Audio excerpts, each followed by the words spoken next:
नमस्कार मित्रांनो, स्वागत आहे तुमच्या एका नवीन माहितीपूर्ण व्हिडिओमध्ये.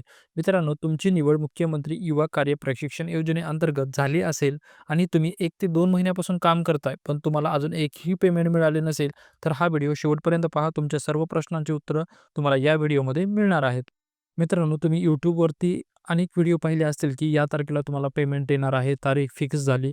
पण अशा प्रकारचे व्हिडिओमध्ये तुम्हाला काहीच तथ्य पाहायला मिळणार नाही. मित्रांनो, तुम्ही ज्या पण कार्यालयामध्ये, ज्या पण आस्थापनेमध्ये जॉइन झाला आहात, त्या आस्थापनेमध्ये, त्या आस्थापनेला किंवा त्या कार्यालयाला किंवा निमशासकीय कार्यालयाला काही आयडी पासवर्ड देण्यात आलेले आहेत आणि ते आयडी पासवर्ड देण्यात आलेले आहेत. त्याच आयडी पासवर्डवरून तुमची जी अटेंडन्स आहे, ती ऑनलाईन करायची आहे.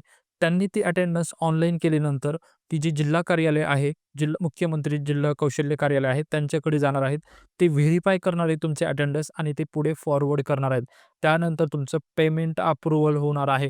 मित्रांनो, या स्टेप फॉलो केल्यानंतरच तुमची पेमेंट जमा होणार आहे. सर्वात महत्त्वाचा प्रश्न आहे मित्रांनो, की कोणत्या तारखेला होणार आहे? मित्रांनो, असं काही नाही आहे, की कुठलीही फिक्स तारीख नाही आहे. तर यापूर्वी ज्या पण लोकं सध्या जे पण प्रशिक्षणार्थी प्रशिक्षण घेत आहेत, त्यांना कंटिन्यू पेमेंट मिळत आहे. 4 ते 5 दिवसापूर्वी काही जणांना पेमेंट मिळालेली आहे, कारण त्यांची अटेंडन्स जी आहे, ती ऑनलाईन झालेली आहे. जर तुमची पेमेंट तुम्हाला मिळाली नसेल, तर तुम्ही हे चेक करून पाहायचं आहे, की तुमच्या ऑफिसने, तुमच्या कार्यालयाने तुमची अटेंडन्स जी आहे, ती ऑनलाईन केलेली आहे का नाही?